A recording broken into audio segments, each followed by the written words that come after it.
भरत वशिष्ठ निकट बैठारे। भरत भैया को ना गुरुजी अपने बगल में बिठाए, पास में। जानते क्यों? जानते क्यों? जिसको समझाना होता है ना, उसको बगल में बिठाया जाता है। तो भरत जी को गुरुजी ने अपने निकट बिठाया, पास में। और आप पढ़िएगा, गोस्वामी जी कहते हैं कि भरत पिता गुरुदेव ने पहले महाराज के धर्म परायण पूर्वक जीवन जो जिए हैं उसका वर्णन किए। उसके बाद महाराज के वचनों में राम जी को जो निष्ठा थी उसका वर्णन किए। उसके बाद राम जी के चरण में जो सीता जी और लक्ष्मण जी की निष्ठा थी उसका वर्णन किए। और इतना कहते कहते गुरुजी फपक के रोने लगे। आप कल्पना करिए, जो समझाने बैठा वही रोने लगा। आप बोलेंगे कि महाराज ये कहां लिखा है? गुरुजी रोने लगे। सुनहु भरत भावी प्रबला, बिलखी कहे मुनीना। गुरुजी कैसे बोल रहे हैं? बिलख के यानी रो करके। तो सरकार, गुरुजी क्यों रोने लगे? वो तो ज्ञानी है। माताएं रो रही थी तो गुरुजी उपदेश दे रहे थे, रोना नहीं चाहिए। और आज भरत जी को समझाते, गुरुजी क्यों रोने लगे? गुरुजी रोते नहीं। गुरुजी जैसे राम जी के चरणों के प्रति सीता जी और लक्ष्मण जी के प्रेम की व्याख्या कर रहे थे ना, वो व्याख्या करते करते गुरुजी सोचने लगे कि वशिष्ठ, तुमसे सौभाग्यशाली तो सीता और लक्ष्मण है, जो राम के प्रेम में सर्वस्व का त्याग करके उनके साथ चले गए। और तुम ज्ञानी बन करके यहां उपदेश दे रहे हो, तुम्हारा ज्ञान किस काम का है? इस बात का स्मरण करके गुरुदेव रोने लगे। और रोते रोते बोले, भरत, ब्रह्मा जी ने मनुष्य को बनाया तो उसके हाथ में सब कुछ दे दिया, परंतु 6 वस्तुओं को ब्रह्मा जी अपने पास रख लिए। कितने वस्तुओं को? क्या है? हानि, लाभ, जीवन, मरण, जश, अपजश, विधि। हानि, लाभ, जन्म, मरण, यश और अपयश, ये किसके हाथ में है? विधाता के हाथ में। किसान खेत में अन्न डाल सकता है, परंतु अन्न डालने के बाद उस भूमि से फसल निकलेगा कि नहीं निकलेगा, ये विधाता के हाथ में। आप व्यापार में धन लगा सकते हैं, धन लगाने के बाद लाभ होगा कि हानि, ये विधाता के हाथ में है। चौकी से गिरकर लोग मर जाते हैं, छत से गिरकर लोग बच जाते हैं। कब कौन मरेगा और कब कौन जीवित हो जाएगा, ये विधाता के हाथ में। कब जीवन में यश मिलेगा, कब जीवन में कलंक लगेगा, ये विधाता के हाथ में। इस पे हमारा आपका कोई अधिकार नहीं है। गुरुदेव ने कहा, भरत, आपके पिताजी सोच करने लायक नहीं, आप अपने पिताजी का सोच कर रहे हैं। भरत, सोचिए विप्रजिवेद विहीना। उस ब्राह्मण का सोच करना चाहिए जो विप्रवंश में जन्म लेने के बाद वेद नहीं जानता, उसका सोच करना चाहिए। उस राजा का, उस क्षत्रिय का सोच करना चाहिए जो नीति का पालन न करे और अपनी प्रजा को प्राण के समान प्रेम न करे। आप में से कई लोग बणिक होंगे, बनिया, वैश्य। गुरुदेव ने कहा, उस वैश्य का सोच करना चाहिए जो धनवान होने के बाद कंजूस बना है, जो नित्य भगवान शिव का यजन न करे, भजन न करे और अतिथि का सत्कार न करे। वो वैश्य सोच करने लायक है। वो सेवक सोचनीय है जो मुखर हो, मान प्रिय हो और ज्ञान के गुमान में अपने श्रेष्ठ का अपमान करता हो।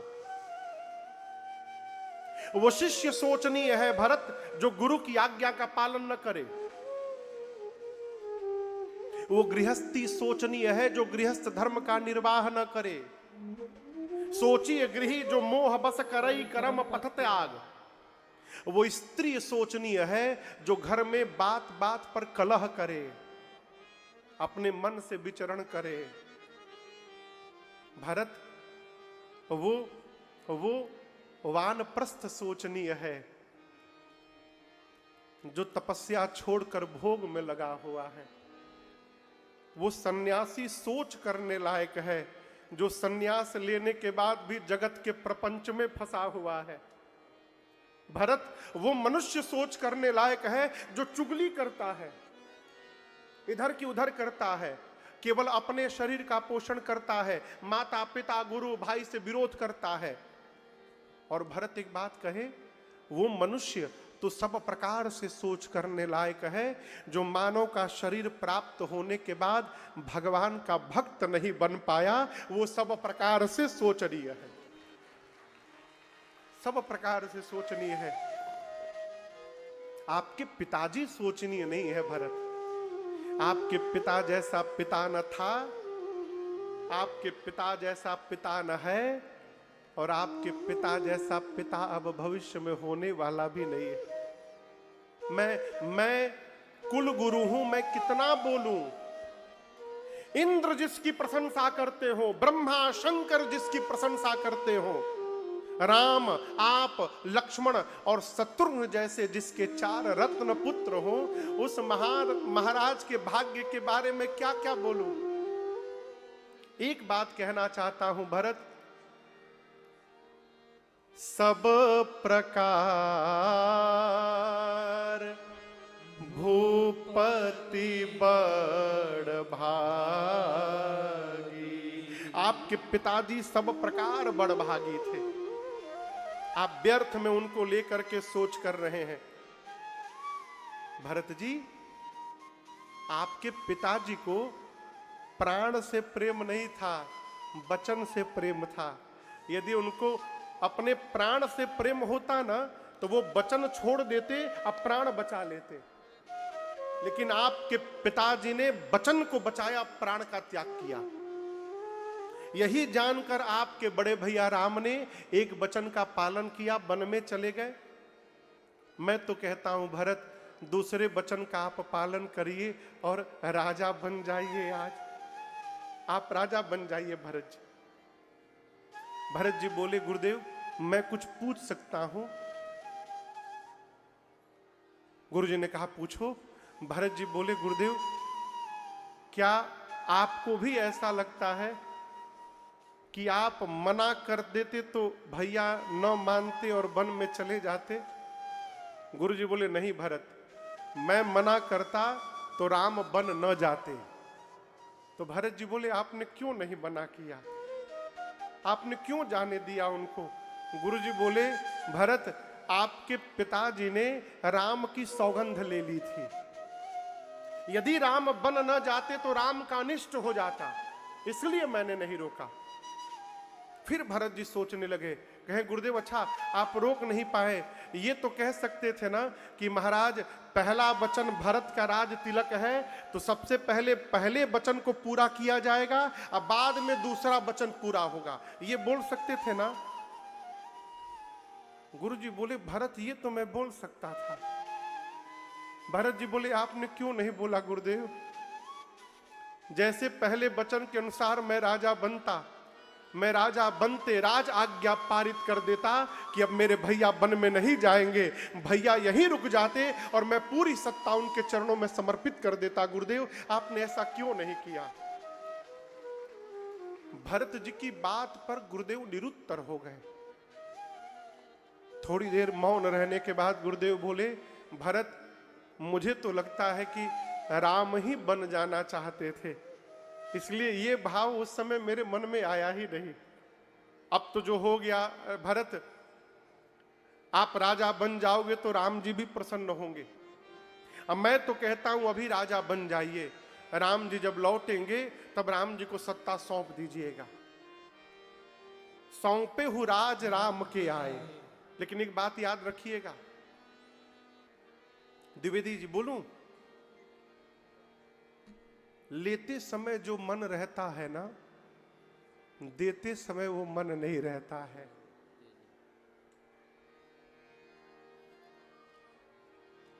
आओ जी, आप किसी को 1 महीना के लिए घर का मालिक बना दीजिए, चाबी दे दीजिए, 1 महीने के लिए आप मालिक हैं।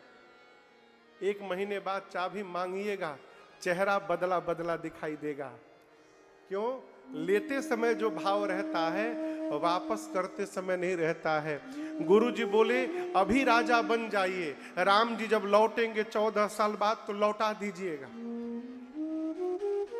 सुमंत जी ऊपर से क्या बोल दिए, मैं तो कहता हूं भरत जी राजा बन जाइए, उस समय जो आपको उचित लगेगा करिएगा। रघुपति आए उचित जस तस तब करब बहोर। भरत जी सोचिए, अरे भगवान की सत्ता, भगवान को वापस लौटाते समय मुझे उचित अनुचित का विचार करना पड़ेगा, इसका मतलब मेरी मति पलट सकती है। भरत जी सावधान हो गए। कौशल्या मैया ने भी कहा राजा बन जाइए। भरत जी खड़े हो गए, खड़े होकर बोले सबसे कि आप सब वही कह रहे हैं जिसमें आप सबको मेरा हित दिखाई दे रहा है, लेकिन मेरा हित राजा बनने में नहीं है, मेरा हित भैया की सेवा करने में है। गुरुदेव आप कहते हैं राजा बन जाइए, कोई स्त्री यदि बिना कपड़ा का गहना पहन ले तो वो आभूषण व्यर्थ लगे। कल्पना करिए शरीर पर कोई कपड़ा ना हो और सिर से पांव तक गहना पहन लिया जाए, कैसा लगेगा? बेकार। जिसके शरीर में रोग हुआ है उसके लिए नाना प्रकार का भोग व्यर्थ है। मन में यदि विरक्ति नहीं है तो ब्रह्म पर प्रवचन व्यर्थ है। हृदय में प्रेम नहीं है तो किया गया जप तप व्रत सब व्यर्थ है। कितना भी सुंदर शरीर क्यों न हो, उसमें प्राण नहीं है तो शरीर व्यर्थ है। गुरुदेव उसी प्रकार अयोध्या में आप सब लोग हैं, और यदि मेरे भैया राम नहीं है तो भरत के लिए अयोध्या व्यर्थ है। इस अयोध्या का कोई अर्थ नहीं मेरे लिए। बादी मोर सब बिनु रघुराई। भरत जी कहते हैं आप सबने अपनी अपनी बात कह दी, आज्ञा मिले तो मैं अपनी बात कहना चाहता हूं। आपन दारुण दीनता सब ही कहूं,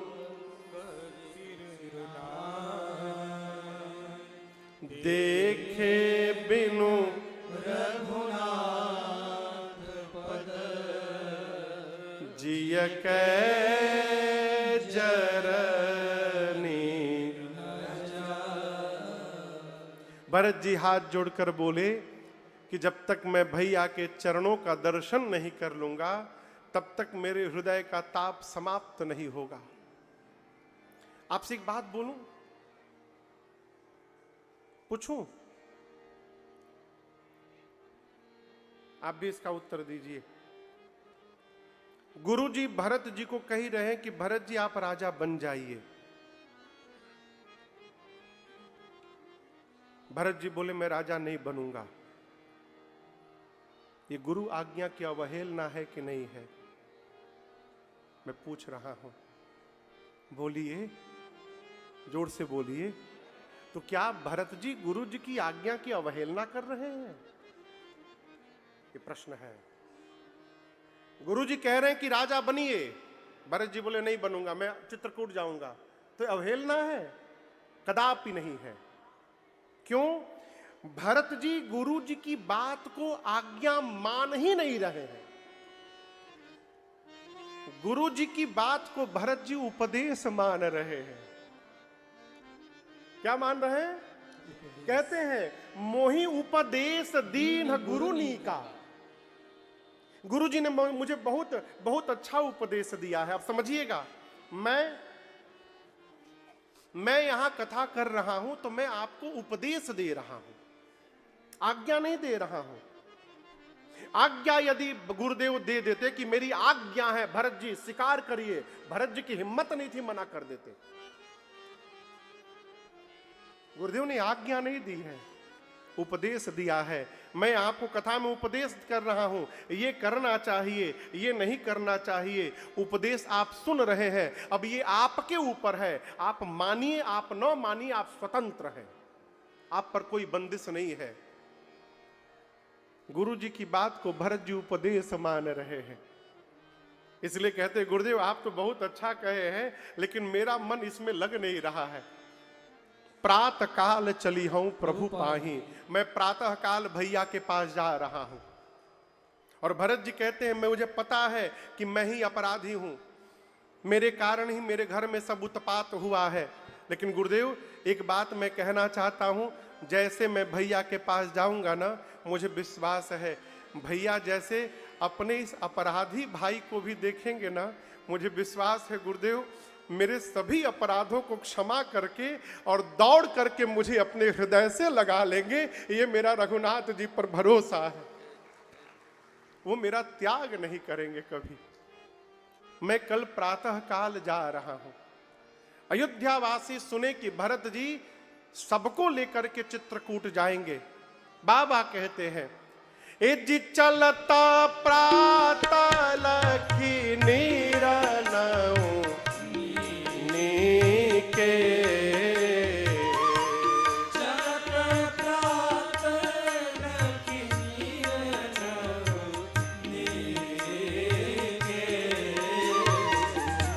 भरत प्राण प्रिय भे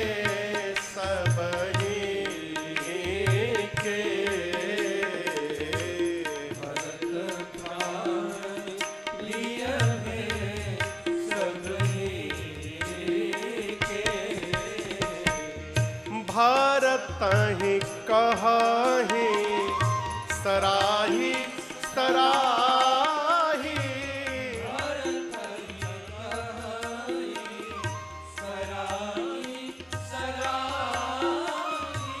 राम प्रेम मूरति जनु आही, राम प्रेम मूरति जनु तात भरत अस काहे न कहू, तात भरत अस काहे न कहू, प्राण समान राम प्रिय आहू,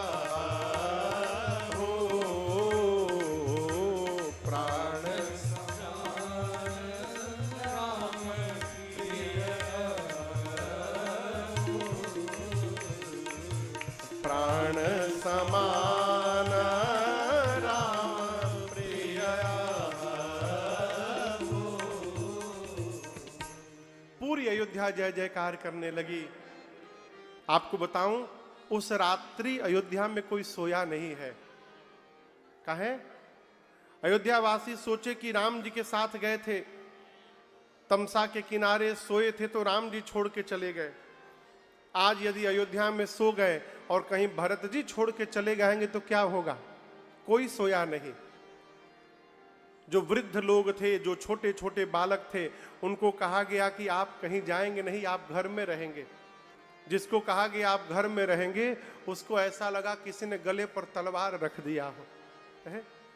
पवित्र सेवकों को बुलाया भरत भैया ने और अयोध्या के रख रखाव का भार सौंपा। कैसे सेवक जे सपनेहु निज धर्म न डोले। इसका मतलब उस समय भी ऐसे लोग थे जो अपने धर्म से डोल सकते थे।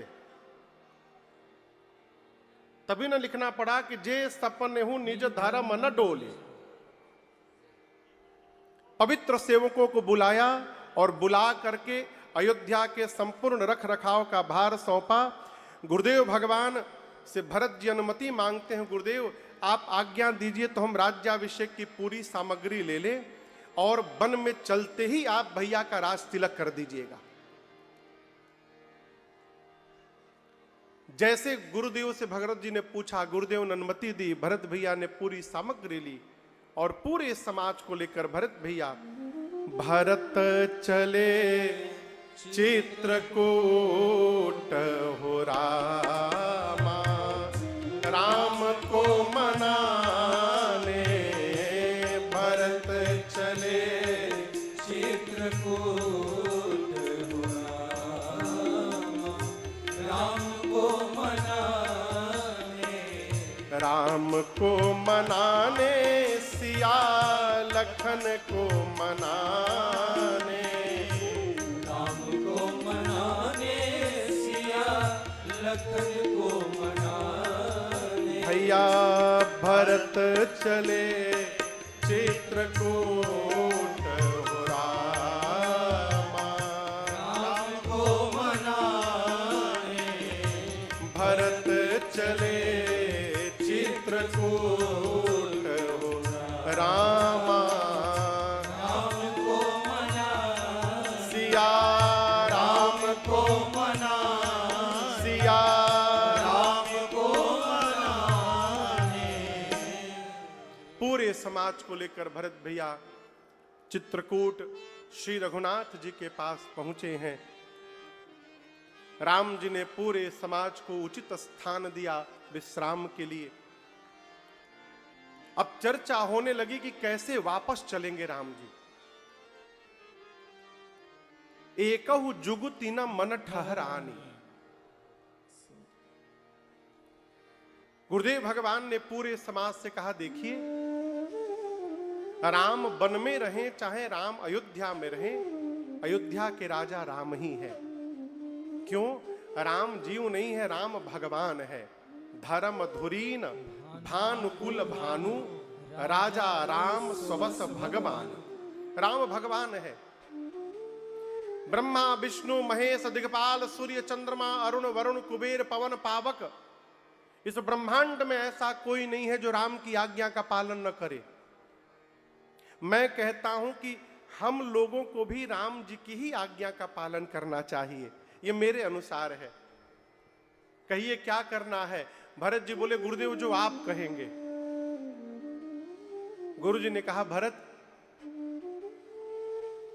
यदि आप और शत्रुघ्न 14 वर्ष वन में रहने को तैयार हो जाएं, तो मैं राम लक्ष्मण सीता को लेकर अयोध्या वापस चला जाऊंगा। परंतु उनके बदले आपको दोनों को, भाई को 14 वर्ष अयोध्या से छोड़कर वन में रहना पड़ेगा। भरत जी बोले, गुरुदेव यदि मेरे वन में रहने से भैया वापस चले जाएंगे तो मैं 14 वर्ष नहीं, मैं जीवन भर वन में रहने को तैयार हूं गुरुदेव। मैं अयोध्या लौटूंगा ही नहीं। कानन करऊं जन्म भरी बासु। गुरुदेव भगवान कल्पना भी नहीं कर सकते थे कि कोई भाई अपने भाई के लिए 14 वर्ष वन में रहने को तैयार होगा। राम जी के पास गए और जाकर बोले, राम भरत के प्रेम ने मेरे विचार करने की शक्ति को समाप्त कर दिया है। मैं तो कहता हूं जो भरत जी बोल रहे हैं वही किया जाए। भरत जी ने राम जी को 3 बात कही। कितनी बात? या तो लक्ष्मण को वापस करिए, मुझे उनके जगह पर रख लीजिए, नहीं तो दूसरी बात, आप तीनों वापस चले जाइए, मैं शत्रुघ्न हम दोनों वन में रहेंगे। नहीं तो तीसरी बात, आप मैया को लेकर वापस अयोध्या जाइए भैया, शत्रुघ्न मैं और लक्ष्मण हम तीनों वन में रहने को तैयार हैं। जेहि विधि प्रभु प्रसन्न मन होई, करुणा सागर कीजिए सोई। जैसे आपका मन प्रसन्न हो प्रभु करिए। तब तक श्री जनक जी महाराज आ गए। राम जी ने उनका स्वागत किया है, उचित स्थान दिया है। 4 दिन बीता है। सीता मैया की मां सुनैना जी जाकर कौशल्या जी से मिली हैं।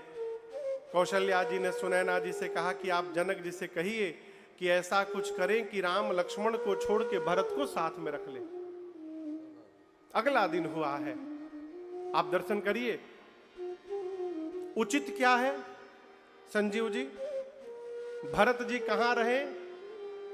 आप लोग बोलिए। भरत जी कहां जाके रहे? वन में कि अयोध्या में? जो उचित है बोलिए, कोई बोल ही नहीं रहा है। अयोध्या में, जोर से बोलिए, अयोध्या में उचित यह है कि भरत जी अयोध्या में रहे, राम जी वन में रहे। लेकिन ये बात कहेगा कौन? कौन भरत जी से कहेगा कि आप वापस चले जाइए, राम जी वन में रहे? कोई निर्णय नहीं ले रहा है। जब कोई निर्णय नहीं लिया तो भरत भैया खड़े हुए और राम जी से प्रणाम करके बोले, प्रभु मैं बताऊं मैं क्या चाहता हूं? राम जी बोले, कहो। तब भरत जी कहते, प्रभु जहां ले चलोगे वहीं मैं चलूंगा, जहां ले चलोगे वहीं मैं चलूंगा, जहां नाथ रख दोगे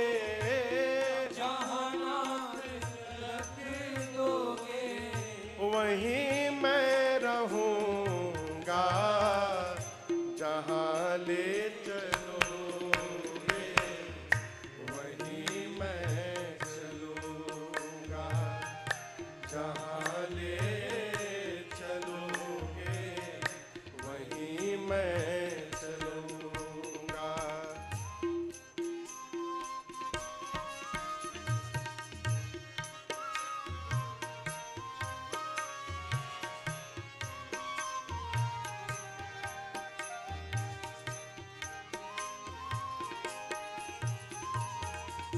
ये जीवन समर्पित शरण में तुम्हारे, तुम ही मेरे सर्वस्व, तुम ही प्राण प्यारे। ये जीवन समर्पित शरण में तुम्हारे, तुम ही मेरे सर्वस्व, तुम ही प्राण प्यारे। तुम्हें छोड़ कर ना, तुम्हें छोड़ कर ना मैं किससे कहूँगा, जहाँ ले चलोगे वहीं मैं चलूँगा, जहाँ ले चलोगे वहीं मैं चलूँगा।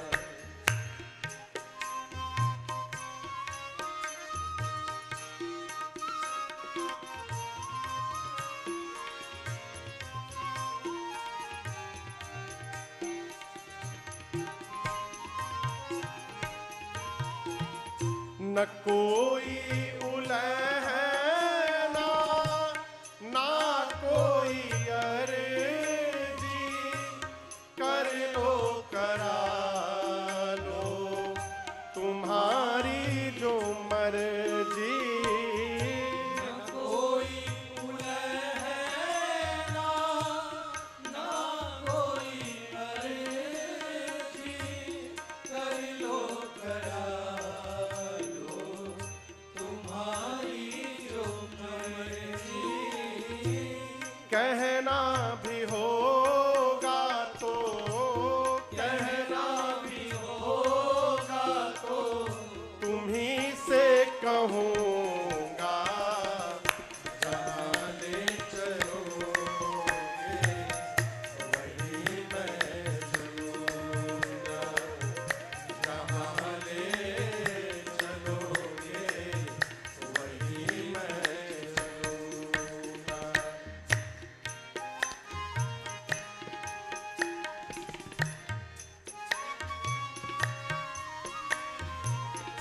दयानाथ दयनीय है मेरी अवस्था, दयानाथ दयनीय है मेरी अवस्था। तुम्हारे ही हाथ मेरी सारी व्यवस्था, तुम्हारे हाथ मेरी सारी व्यवस्था।